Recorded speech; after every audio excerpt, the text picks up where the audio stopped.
કાગોદર પાસે 3 સિંહબાળના મોત, 6 સિંહબાળ અને 3 સિંહણને પાંજરે પૂરી ઓબ્ઝર્વેશનમાં રાખવામાં આવ્યા.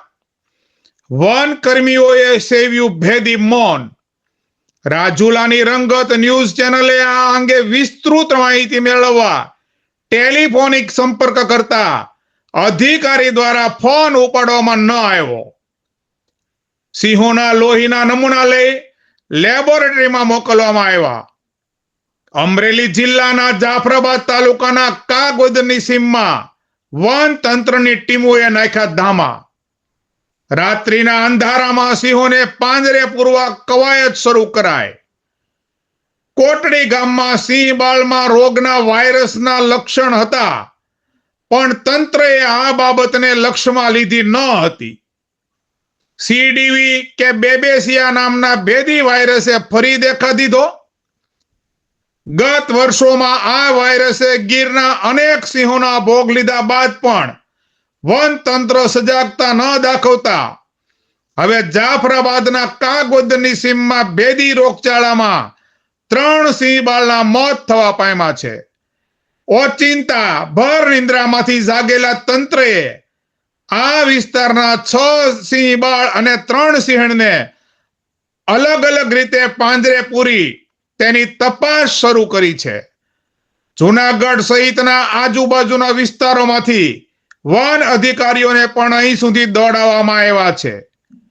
અમરેલી જિલ્લાના જાફરાબાદ તાલુકાના કાગોદર ગામની સીમમાં રેવન્યુ વિસ્તારમાં વસતા સિંહો રોગચાળાની ઝપટે ચડ્યા છે.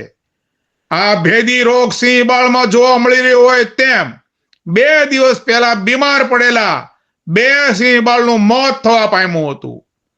સિંહબાળ બીમારીનો ભોગ બન્યાની જાણ થતા જ વન તંત્ર સફાળું જાગ્યું હોય એમ હરકતમાં આવ્યું હતું અને અહીંના વિસ્તારમાં પાંજરા ગોઠવી સિંહણોને અને સિંહબાળને પાંજરે પૂરવાનું શરૂ કર્યું હતું. જેમાં 7 સિંહબાળ 3 સિંહણને પાંજરે પૂરવામાં આવ્યા હતા, જેમાંથી 3 સિંહબાળના મોત થયા હતા. આમ એક સાથે 3 સિંહબાળના ભેદી રોગચાળામાં મોત થવા છતાં પણ નિંભર વનતંત્ર સબ સલામતના ગાણા ગાઈ રહ્યું છે અને સર સલામત તો પગડિયા બહુત એમ સિંહોને રૂટીન ચેકઅપ માટે પાંજરે પૂરવામાં આવ્યા હોવાનું ગીત વગાડી રહ્યા છે. શેત્રુંજય ડિવિઝનના ડીસીએફ ધનંજય સાધુના જણાવ્યા મુજબ દર ચોમાસામાં સિંહોની આ રીતે તપાસ કરવામાં આવે છે. અમે અન્ય સિંહોનું પણ સ્કેનિંગ કર્યું છે અને પકડેલા સિંહબાળને ચેક કરી 1-2 દિવસમાં મુક્ત કરી દઈશું. સામાન્ય રીતે વન વિભાગ 1-2 સિંહોની મોતની વાત હોય તો દબાવી દે છે, પણ આ વાત સરકાર સુધી પહોંચી ગઈ હોય વન તંત્ર દોડતું થઈ ગયું છે. અહીંના સિંહોને કેનાઇન ડિસ્ટેમ્પર વાયરસ અને બેબેસિયાનો રોગ વર્ષોથી હેરાન કરી રહ્યો છે. અગાઉ પણ સરસિયા રેન્જમાં સીડીવીએ 18 જેટલા સિંહોનો ભોગ લીધો હતો.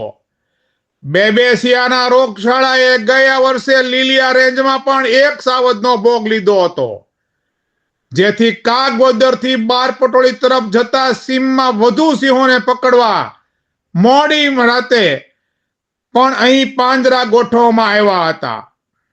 આ વિસ્તારમાં સિંહોની અવરજવર રહેતી હોય બીજા સિંહો માથે પણ ખતરો મંડરાઈ રહ્યો છે. 3 સિંહબાળના મોત થયા છે. અન્ય સિંહોને આઇસોલેટ કરી બ્લડ સેમ્પલ લેવામાં આવ્યા છે. રિપોર્ટ બાદ જ સિંહબાળના મોતનું કારણ સ્પષ્ટ થશે. આ બાબતને લઈને રાજ્ય સરકાર પણ ચિંતિત છે.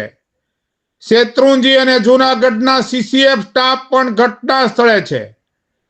સિંહોના ભેદી સંજોગોમાં મોતની ઘટના બાદ વન મંત્રી મુળુભાઈ બેરાએ જ્યાં જ્યાં સિંહોનો વસવાટ છે તે દરેક વિસ્તારમાં સિંહોની તપાસ કરવા આદેશો આપ્યા છે.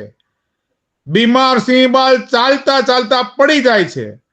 અગાઉ પણ 4 સિંહબાળ આ રીતે મર્યા હતા, પણ ઇનફાઇટમાં ગણાવવામાં આવ્યા હતા અને ઇનફાઇટમાં ખપાવી દેવામાં આવ્યા હતા.